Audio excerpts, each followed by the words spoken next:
Hi guys, स्वागत है आपका हमारे YouTube चैनल पे जहां पर हम इलेक्ट्रिक व्हीकल से जुड़ी हुई सारी न्यूज़, इन्फॉर्मेशन और इवेंट डिस्कस करते हैं।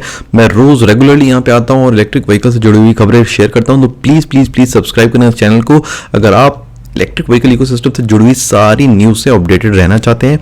सो आज मैं बिगिन करता हूँ आज की बड़ी न्यूज़, दैट इज़ इवोक की जो इलेक्ट्रिक बाइक है वो स्पॉट हुई है इंडिया में गाइस। सो इलेक्ट्रिक इवोक एक चाइनीज मैन्युफैक्चरर है बाइक्स का और इसका जो इलेक्ट्रिक बाइक वर्जन है वो इंडिया में स्पॉट हुआ है और इससे काफ़ी ज़्यादा स्पेकुलेशन हो गई है रेस की Evoke might be planning to launch this electric bike in India. बहुत सारी चाइनीज़ इलेक्ट्रिक मॉडल्स हैं जो इंडिया में लॉन्च ऑलरेडी हो चुके हैं through various dealers and now Evoke might also be coming to India guys. इसका जो मॉडल है, इसकी अगर मैं टेक्निकल स्पेसिफिकेशन की बात करूँ गाइस, तो खास बात यह है कि इसकी जो टॉप स्पीड है वो 130 किलोमीटर पर आवर है। 130 किलोमीटर पर आवर की स्पीड इसको इंडिया की one of the fastest electric bike बना देगी इंडिया की, अगर ये सच में आती है तो। क्योंकि अभी के जो आप मॉडल देखोगे तो 130 किलोमीटर पर आवर की स्पीड एक्चुअली किसी ने क्लेम नहीं करी है और 0 to 100 किलोमीटर पर आवर ये 6 सेकंड में पहुंच जाती है। काफ़ी इंप्रेसिव उस हिसाब से इसका टेक्निकल स्पेसिफिकेशन है। इस मॉडल को बोलते हैं 6061। सो जो यहाँ पे ये स्पॉट हुई है तो मोस्ट प्रोबेबली किसी डीलर ने या तो ये मंगाई है या फिर पायलट बेसिस पे इवोक शायद ये इंट्रोड्यूस कर रहा हो कि किसी डीलर को कुछ स्टॉक दिया हो और उनको बेचने को कहा हो। सो इसकी जो रेंज है वो 200 किलोमीटर की रेंज है। 200 किलोमीटर की रेंज काफ़ी इंप्रेसिव होती है एक इलेक्ट्रिक टू व्हीलर के लिए। और क्योंकि गाइस नॉर्मली गाड़ियों में हमें 300 किलोमीटर की रेंज मिल जाती है या फिर अगर आप हुंडई कोना खरीदते हैं तो आपको 400 किलोमीटर की रेंज मिल जाती है। आप टाटा नेक्सॉन खरीदते हैं तो आपको 300 किलोमीटर की, और आपको बाइक पे अगर 200 किलोमीटर की रेंज मिल रही है तो ये बहुत बड़ी और बहुत डिसरप्टिव बात है। सो टॉप स्पीड मैं ऑलरेडी आपको बता चुका हूँ 130 kilometre per hour. So we will have to look out for this. इसका जो इंजन है वो 25 हॉर्स पावर का है और 116 न्यूटन मीटर का इसका जो है टॉर्क है। So guys we will have to look out for this thing in case you are an electric vehicle enthusiast. Keep a look out and definitely market बहुत heat up हो जाएगा अगर इवोक आ जाता है, क्योंकि मैं पहले से बोल चुका हूँ कि टू व्हीलर्स में बहुत सारे मॉडल्स, बहुत सारी कंपनीज लॉन्च कर रही हैं अपने models.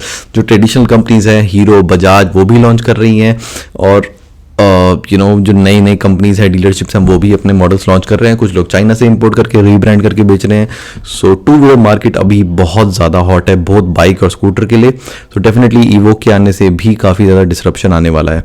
Okay guys, moving on to the next news, that is Ather series 1 अब अवेलेबल है, वो हम खरीद सकते हैं। एथर सीरीज 1 सिर्फ उन्हीं के लिए अवेलेबल है जिन्होंने एथर 450X मॉडल जो कि जनवरी में लॉन्च हुआ था उसको बुक कराया था, तो उनको पहला प्रेफरेंस मिला जाएगा। ये लिमिटेड एडिशन मॉडल है। इसमें खास बात गाइस ये है कि जो इसकी प्लेट लगी हुई है टायर के ऊपर, यहाँ पे ये ट्रांसपेरेंट है, ये ट्रांसल्यूसेंट है।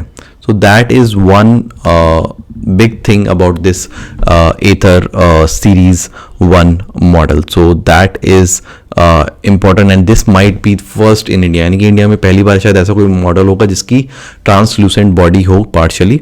सो ये इस मॉडल की खास बात है। और अगर इसकी मैं आपको कॉस्ट की बात बताऊं तो 1.59 लाख, 1 लाख करीब करीब 1,60,000 इसका एक्स शोरूम प्राइस है बैंगलोर में। अगर आप दिल्ली में खरीदते हैं तो ऑब्वियसली आपको पर यूनिट 5,000 रुपये की सरकार सब्सिडी देगी। 3 यूनिट की इसकी बैटरी है तो 15,000 रुपये की आपको दिल्ली सरकार से कैशबैक सब्सिडी मिलेगी। लेकिन अगर आप सच में खरीदेंगे सोच रहे हो जल्दी खरीदिए, क्योंकि ऑलरेडी बहुत लोग सब्सिडी के लिए अप्लाई कर चुके हैं। तो अगर there is a limit to number of models जिनको सब्सिडी मिलेगी, सरकार एंडलेसली तो सब्सिडी नहीं दे सकती।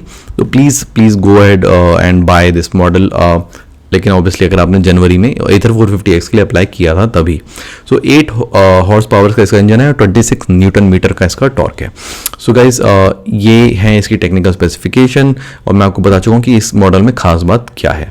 Okay guys, moving on to the next news guys. जो बड़ी न्यूज़ है वो है कि ओला इलेक्ट्रिक अपना टू व्हीलर लॉन्च करने की सोच रही है। ये तो मैं पहले भी एक बार बता चुका हूँ कि ओला इलेक्ट्रिक एक ज़मीन ढूंढ रही थी अपनी फैक्ट्री लगाने के लिए, और अब ये भी कंफर्म हुआ है कि ऑफिशियल सोर्सेज नहीं आए हैं लेकिन अभी भी खबरें आ रही हैं कि जनवरी 2021 में हो सकता है ओला अपना टू व्हीलर लॉन्च कर दे। सो और एक और चीज़ है गाइस, एम्स्टरडैम में एक इलेक्ट्रिक व्हीकल मैन्युफैक्चरर है इटर्गो बीवी, तो वो ओला ने एक्वायर कर लिया। तो ये भी बहुत इंपॉर्टेंट है कि हो सकता है कि एम्स्टरडैम से या तो एम्स्टरडैम में मैन्युफैक्चरिंग हो या फिर वहाँ की टेक्नोलॉजी इंडिया में मैन्युफैक्चर हो, तो ये भी पॉसिबिलिटी है। लेकिन ओला डेफिनेटली नेक्स्ट ईयर अपना टू व्हीलर लॉन्च करने वाली है और ये तो गारंटीड है। अब अब देखना ये रहेगा कि क्या प्राइस पॉइंट रहेगा, क्या रेंज रहेगा, वो किसके लिए होगा, क्या वो अपने फ्लीट के लिए करेगी या फिर वो उसको पूरा जनता के लिए ओपन करेगी।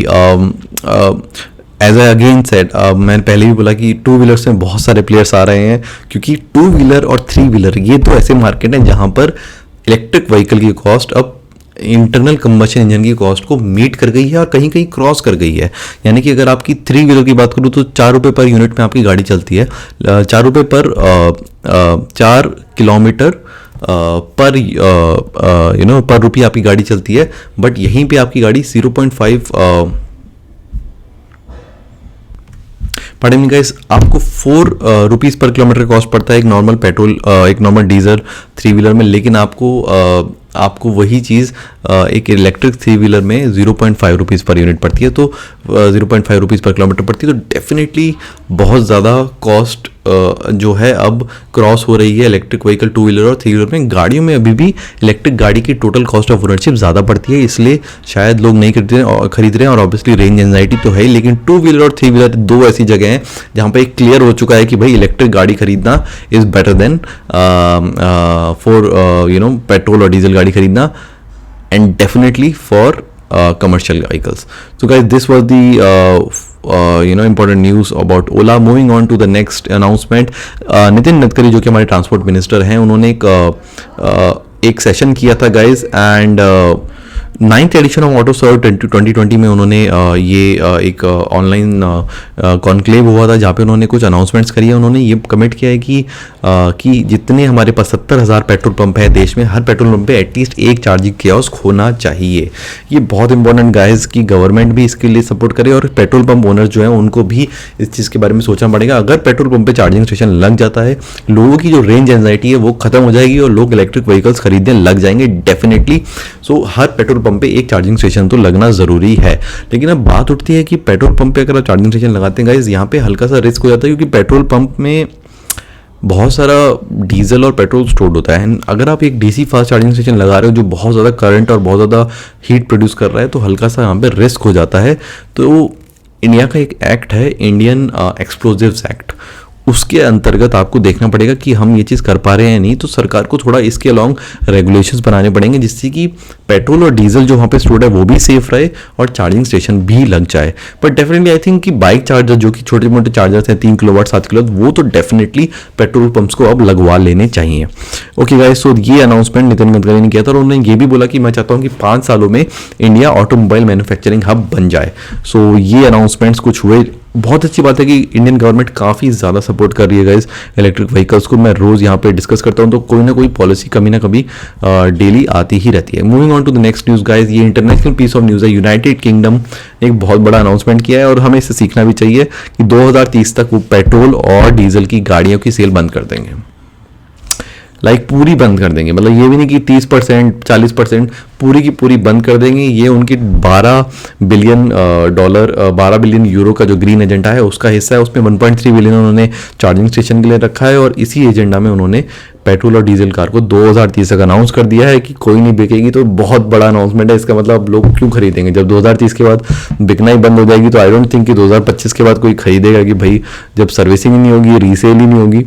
सो काफ़ी टफ डिसीजन है। इंडिया ने भी पहले अपनी पॉलिसी में 2030 तक 100% इलेक्ट्रिफिकेशन की बात करी थी, लेकिन काफ़ी इंडस्ट्री से पुशबैक आया। उन्हें लगा कि भाई जॉब्स कट हो जाएंगी, जो ऑलरेडी हमारी मैन्युफैक्चरिंग फैसिलिटीज़ है वो खतरे में आ जाएंगी। तो फिर हमने अपना टारगेट थोड़ा सा डाउनग्रेड कर दिया। बट डेफिनेटली हमें यूनाइटेड किंगडम के इस एफर्ट को अप्रिशिएट करना चाहिए और सीखना भी चाहिए, और हमें भी ऐसे स्टेप्स उठाने चाहिए जिससे कि हम अपने व्हीकल्स का इलेक्ट्रिफिकेशन कर पाएं और अपने वातावरण को बचा पाएं guys. So these were the today's news guys, I hope you like them. Please subscribe करें इस चैनल को अगर आप इलेक्ट्रिक व्हीकल से जुड़ी हुई सारी इंफॉर्मेशन से जुड़े हुए रहना चाहते हैं। मैं रेगुलरली यहाँ पे आता हूँ और इलेक्ट्रिक व्हीकल्स के बारे में न्यूज़ शेयर करता हूँ। So guys, see you in the next video. Till then, good bye.